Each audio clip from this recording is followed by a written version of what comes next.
제가 밑에 설명할 근거들을 토대로 절대 실패하지 않는 기업이라고, 불패 기업이라고 강하게 믿고 있어요. 안녕하세요 여러분, 함께 성장하는 공간 접견실입니다. 만나서 반갑습니다. 오늘은 웹캐시 시가총액 5조에 갈 수 있을까? 5조, 꿈은 야심차게 꾸는 거죠. 5조 갈 수 있을까에 대해서 영상을 한번 찍어보도록 하겠습니다. 제가 2020년 4월 때쯤에 처음 웹캐시를 알게 됐거든요. 그때 당시에 리노공업이랑 굉장히 비슷한 그림을 그리고 있다. 외인 지분율도 그렇고 꾸준히 우상향하는 것도 그렇고 굉장히 비슷한 그림을 그린다. 이런 문구를 제가 블로그 글에서 봤어요. 근데 그때 당시가 제가 리노공업을 알고는 있었거든요. 친구가 소개를 해줬는데 이게 리노공업 차트를 보면은 보이시나요? 거의 그냥 꾸준히 계속해서 오르던 주식이 리노공업이었어요. 그때 한 2020년 4월이었으면 한 7, 8만원쯤이었는데 제가 그때 비싸다고 안 샀거든요. 계속 올랐으니까 떨어지지 않을까? 그때 당시에는 그런 개념이 명확하게 잡히지 않았어서 사면 안 될 것 같은데? 비싼 것 같은데? 이 생각을 들었죠. 근데 그때가 뭐였다? 저점이었다. 어쨌든 리노공업이랑 비슷하단 말을 들었어요. 근데 그때 당시에 주가도 엄청 많이 오르지도 않았고 실제로 보니까 외인 지분율이 이때 당시가 2020년 4월, 5월 때쯤이 지분율이 팍 올라가고 있을 때였어요. 정말 유통 주식 수도 적어지고 막 품절이다. 이제 얼마 안 남았다. 약간 이러니까 심리가 어떻게 되냐면 이거 못 참지. 이건 못 참지. 이건 못 참지. 이런 마음으로 제가 처음 웹캐시를 투자를 시작했던 것 같아요. 그러고 나서 제가 몇 번의 이제 포트폴리오 정리도 하고 선택과 집중을 좀 하면서 남은 기업이 몇 개가 안 되는데 제 포트폴리오 안에서, 근데 그 중에 하나가 웹캐시이기도 합니다. 제가 왜 웹캐시를 제 포트폴리오에 남겨뒀냐? 그거는 제가 밑에 설명할 근거들을 토대로 저는 100% 제 생각인데 이 기업은 장기 투자했을 때 절대 실패하지 않는 기업이라고, 불패 기업이라고 저는 강하게 믿고 있어요. 물론 100% 믿으시면 안 되겠죠. 제가 신도 아니고 미래를 어떻게 합니까? 그리고 저는 그렇게 믿고 있다는 거를 이 영상을 토대로 한번 여러분들께 공유해 보도록 하겠습니다. 일단 뭐 하는 기업이냐면요, 제가 과거에 웹캐시 영상들을 많이 찍어가지고 그 영상들 보시면은 거기에도 설명을 제가 굉장히 자세하게 해놨거든요. 그 오른쪽에 클립 제가 하나 띄워놓을 건데 이쪽을 통해서 한번 보시면은 이해하는데 훨씬 빠르실 겁니다. 자, 그래서 그 과거에 설명을 다 했으니까 지금 간단하게 대충 어떤 일을 하는지 굵직굵직한 것만 짚어보고 넘어갈게요. 일단 B2B 핀테크 회사라는 정의부터 좀 알아보면요, B2B, 이게 기업과 기업 사이를 연결하는 말이거든요. 그러니까 기업과 기업 사이에 일어나는 핀테크를 제공하는 회사라고 하면 이해가 편하실 거예요. 여기서 또 핀테크는 또 무슨 말이냐?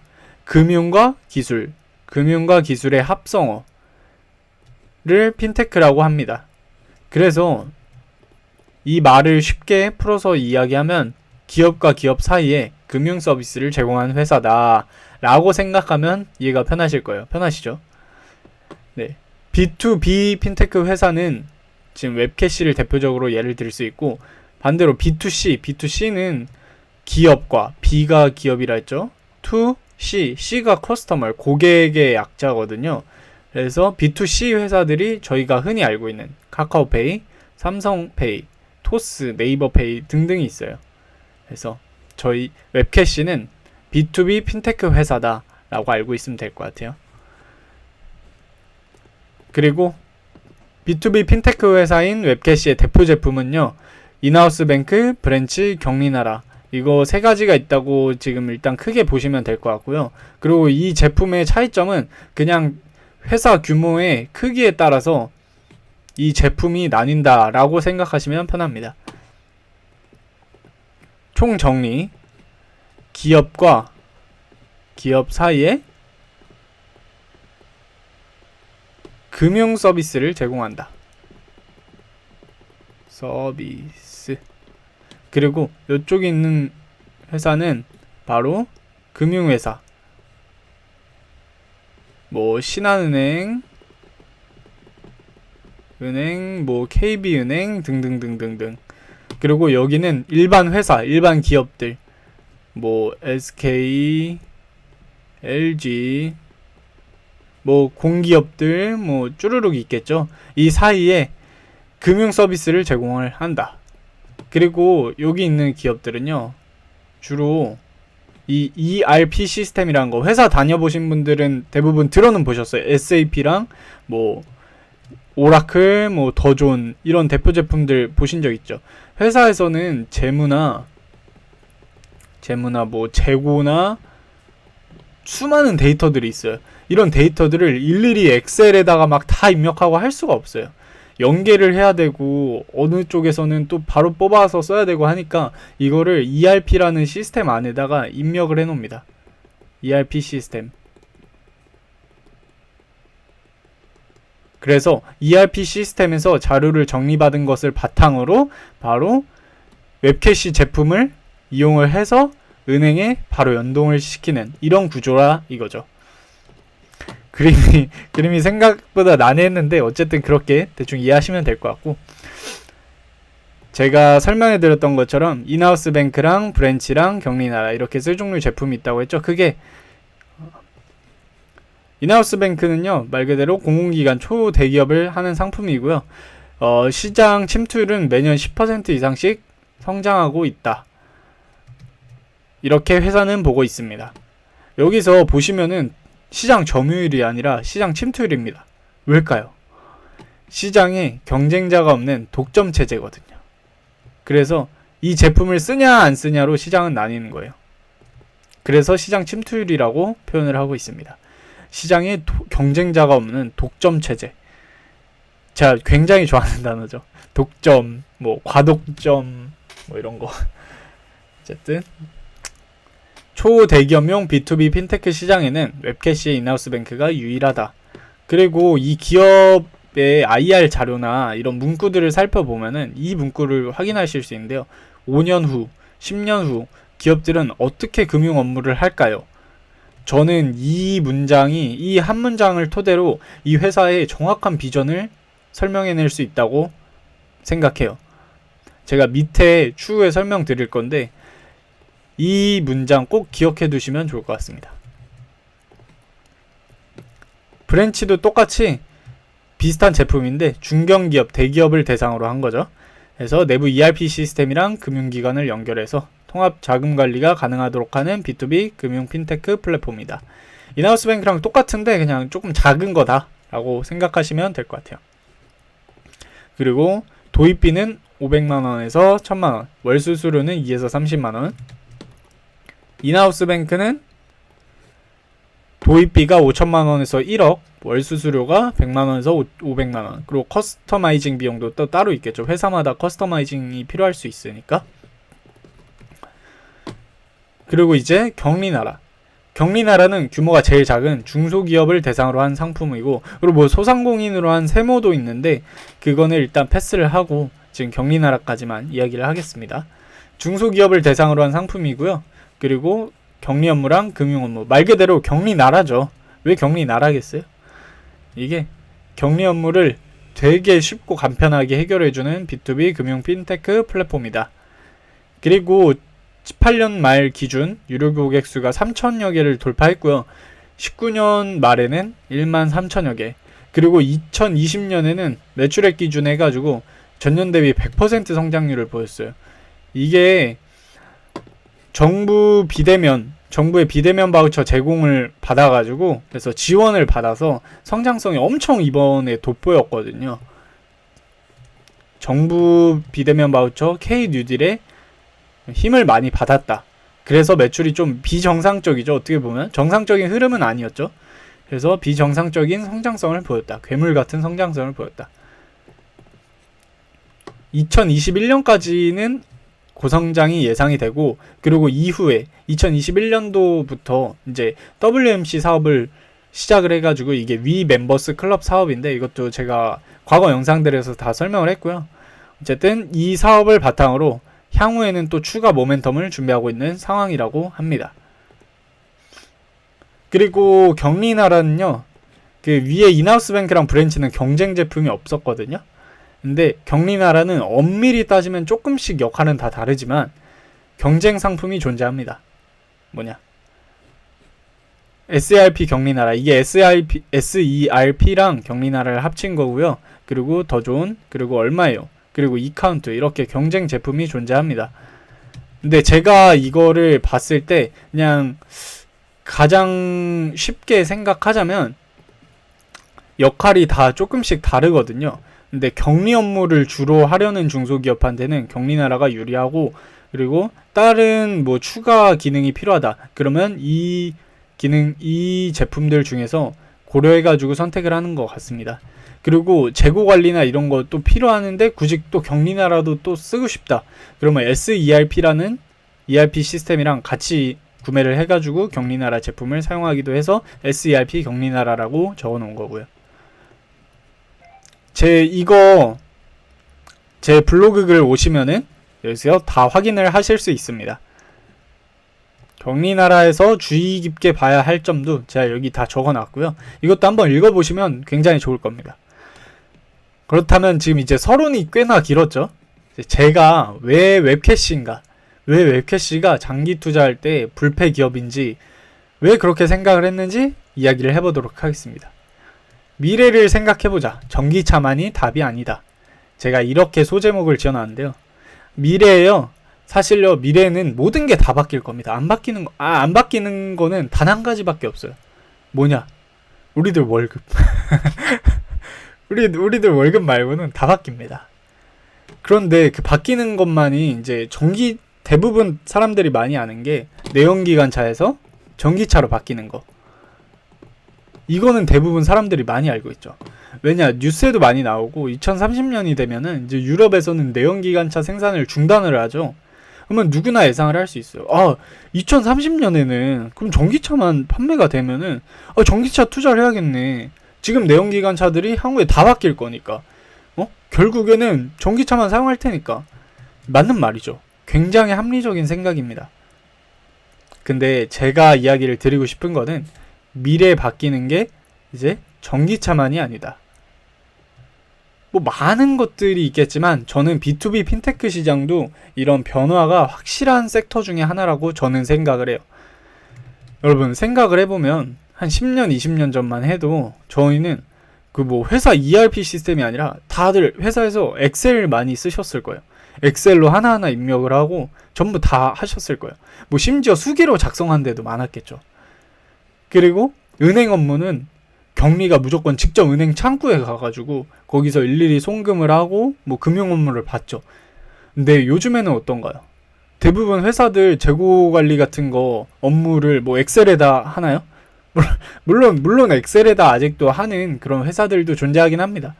하지만 대부분 좀 규모가 크고 자료가 좀 많은 그런 회사들은요, ERP 시스템을 사용을 합니다. 왜냐? 이게 편리하고 다들 써보니까 이게 좋다는 거를 느끼게 됐으니까요. 그리고 경리분들은 은행에 가지 않고 이제 인터넷 뱅킹이나 아니면 웹PC 제품들을 이용해서 금융 업무를 봅니다. 그리고 영수증 같은 것들도 다 전자화해서 사용해요. 비플을 사용하든가 해서. 결국에는요, 회사가 이렇게 설명을 해놨습니다. 지금 핀테크 플랫폼은요, 사람들이 시장 침투율이 그렇게 높지가 않아요. 근데 미래 2025년에 제가 아까 초반 부분에 말씀드렸죠. 5년 후, 10년 후에는 기업들이 어떻게 금융 업무를 볼까요? 인간의 본성은 조금 더 편하고 조금 더 합리적인 쪽으로 변화하게 되어 있습니다. 더 좋은 제품이 있고 더 편리한 제품이 있다면 시간은 좀 걸릴지 몰라도 결국에는 이렇게 사용을 하게 될 것이라는 거죠.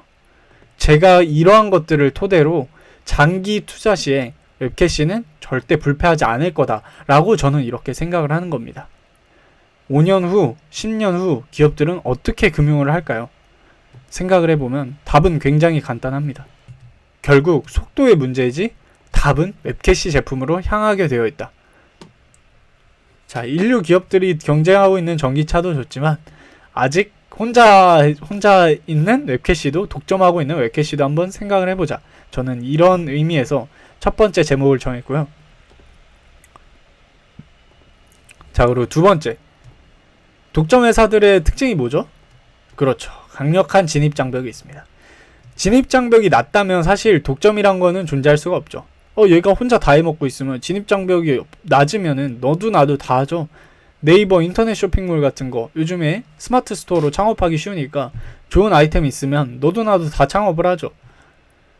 그런데 웹캐시 제품은 진입장벽이 높기 때문에 그렇게 시장에 참여를 하기가 쉽지 않습니다. 일단 첫 번째 이유로 저는 이 B2B 핀테크 시장의 근본적인 것을 살펴보려고 하는데요. 일단 제가 말씀드렸듯이 이 B2B 핀테크 시장은 기업과 기업 사이에 금융 업무를 제공하는 시스템입니다. 그렇다면 당연히 은행과 연동을 해야 되죠. 근데 은행 어떤가요? 은행은 굉장히 보수적입니다. 어떤 제휴나 협력 또한 굉장히 보수적이에요. 보수적일 수밖에 없죠. 돈이 왔다 갔다 하는 곳이 은행이니까. 그래서 은행과 금융 업무를 연계한다는 것은 굉장한 신뢰관계가 바탕이 되어야 돼요. 그렇기 때문에 후발주자가 나타난다고 해도 금융회사들이 저희랑 협력하시죠 해줄까? 특히 신생기업 이런 데는 많은 검증이 필요합니다. 기존의 대기업들이 진행을 한다 이러면 좀 이야기가 다를 수 있겠지만, 신규 진입자는, 완전 이 분야에 대해서 신규 진입자는 시간이 오래 걸리는 거죠. 웹캐시는 국내 모든 금융기관들, 하나도 빠짐없는 모든 금융기관들과 지금 협력 중이거든요. 그래서 새로운 경쟁자가 나타난다고 해도 이러한 시스템을 구축하기까지는 굉장히 오랜 시간이 걸릴 겁니다.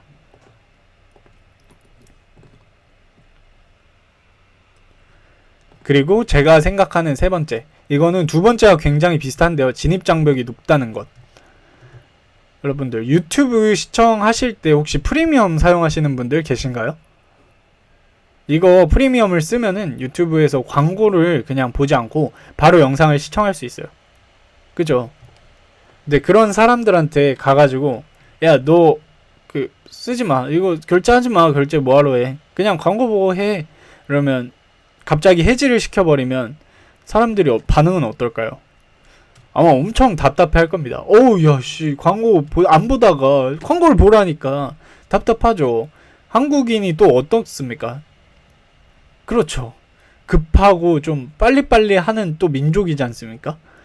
그렇기 때문에 이런 거는 굉장히 답답해가지고 다시 프리미엄을 사용을 하게 될 겁니다. 이게 한번 편리한 것을 맛본 구독 경제의 강력한 힘이고 락인 효과이기도 하죠. 웹캐시는 이러한 형태에도 이제 웹캐시가 적용이 됩니다. 웹캐시의 현재 시스템은 월 일정 금액을 지불을 하고 웹캐시 제품을 사용하는 거죠. 여기서 기업들은 획기적인 편리함을 제공을 받습니다. 똑같죠?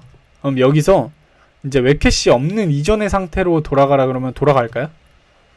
안 돌아가죠. 왜냐? 편리한 걸 맛봤거든요. 그리고 인하우스뱅크랑 브랜치는요, 심지어 도입 시에 도입비 명목으로 꽤나 큰 구축비가 들어가요. 구축비. 아까 보셨죠? 5천만원에서 1억? 보셨죠?